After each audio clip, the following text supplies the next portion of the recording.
Kate Meanfalcha is Mr. StreamingWiz, and today we are going to be yapping about Bloodborne. Now, this isn't a lore video, there's enough great channels out there that cover it. This will be us playing Minecraft and yapping about Bloodborne, what I think about it, my first impressions when I first played the game, and what I think of the game in 2026, and what's next.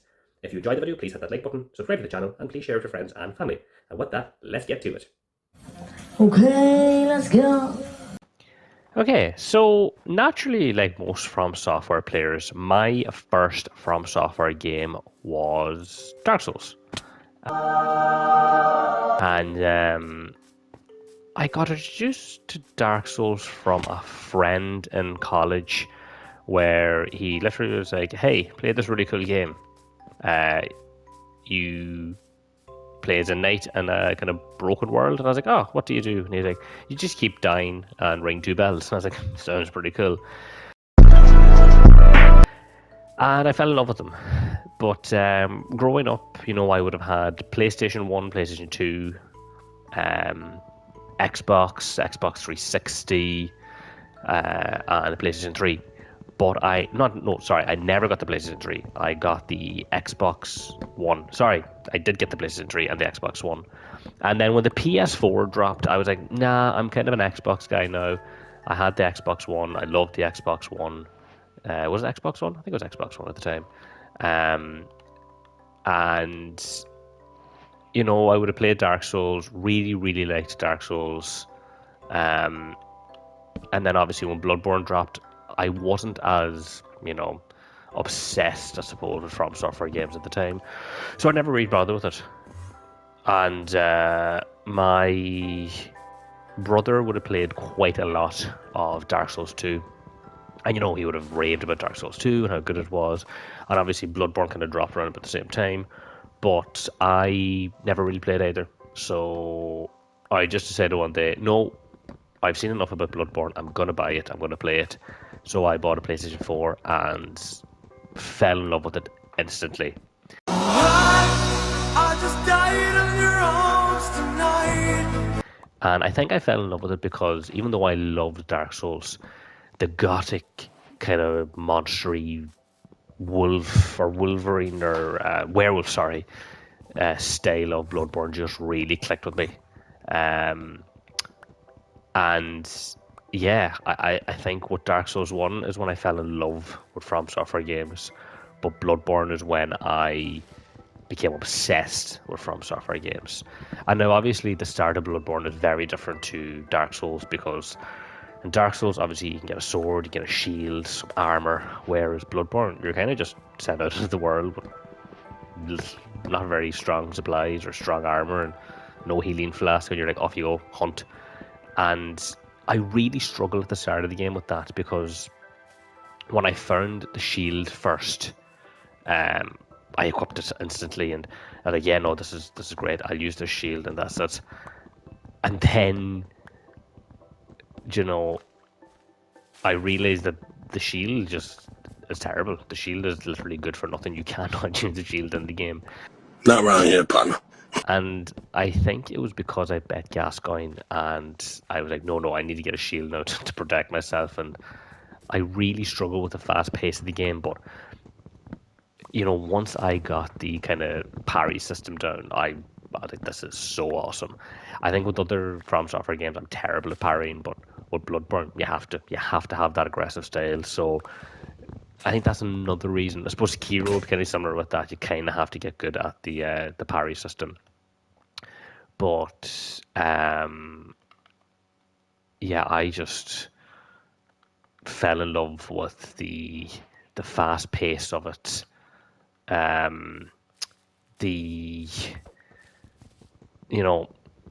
You're forced into playing fast. You can't, obviously, well, you can play with a shield, but this just doesn't work in Bloodborne, really.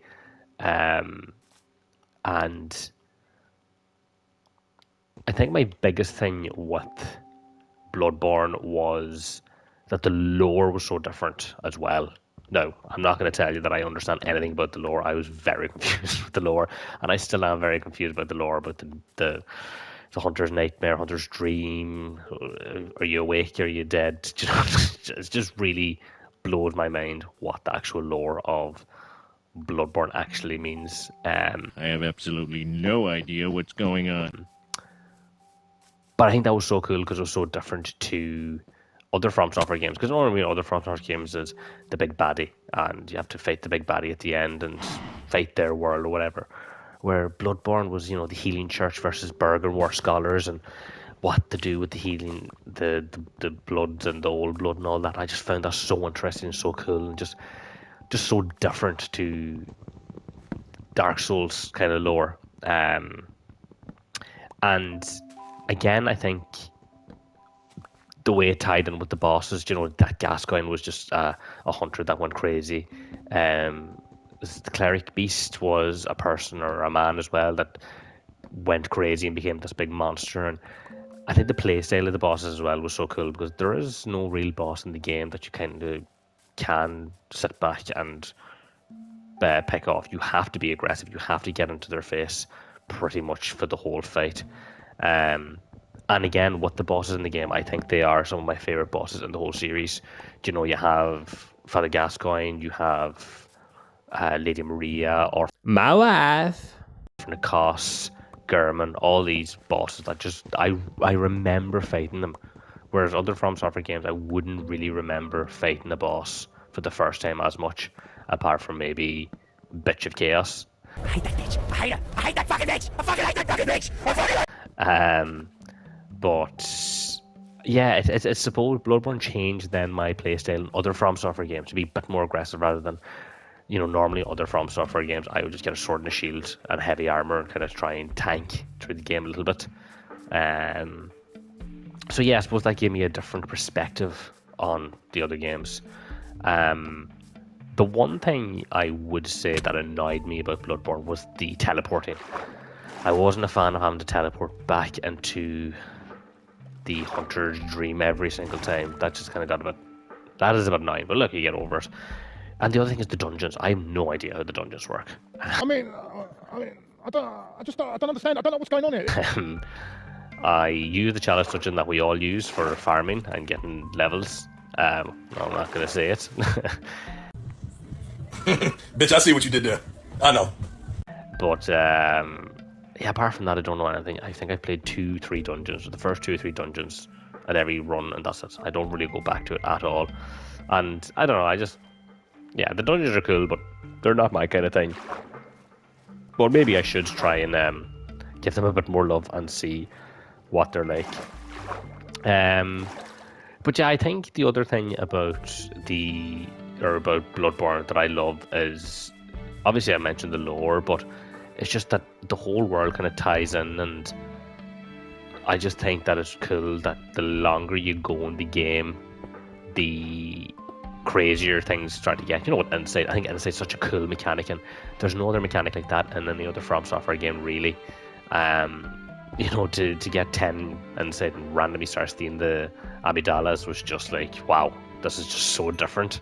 And I hope that in future games they might lean a bit more on the Insight mechanic, or a similar style of mechanic to Insight. And again, just with the lore, I think it's quite cool that what am I yapping about now? What am I saying about the lore? Yeah, sorry, I'm yapping, so I'm kind of losing my train of thought at the same time. I think it's just rich with lore, and I do want to try and understand a bit more about it. But I try and read more about the lore of Bloodborne, and it just blows my mind every time. Maybe it's my stupid little brain. Maybe I don't have enough insight. That could be what it is. I think the endings are pretty cool as well. I think the fact that you can have the 3 different decisions to what you want to do in Bloodborne, and it's kind of your decision. It doesn't really affect the rest of the world, or well, not that it doesn't affect the rest of the world, but it feels more like your choice, or your kind of life has been impacted more by your decision in the game. But yeah, what my thoughts are on Bloodborne for the future. I know for me personally, the replayability of Bloodborne is massive for me. And even if we don't get anything in the future, I'm definitely still going to be playing Bloodborne in 10 years' time. Do I think we are going to get more Bloodborne content? I don't think so. I don't think we'll get a Bloodborne 2. And I don't think we will get another DLC, we'll say. But I do genuinely think that we will get a remaster someday. I do think that they will finish whatever they're doing with the Dustbloods. We might get a possible Elden Ring DLC. I could see something like that coming. But I do think we will get a Bloodborne remaster someday in the future. And that's not me just being a delusional Bloodborne fan. The fact that the defendant... am not crazy! I do genuinely think we are going to get something. So I think hang tight and see where we go. But yeah, I hope you enjoyed my yapping. I'm hoping to do another video like this, possibly about Dark Souls or the other From Software games. So let me know in the comments below what you think the future holds for Bloodborne, and if there is another game you would like me to cover and give my opinion on like this. Until then, StreamingWiz over and Oot.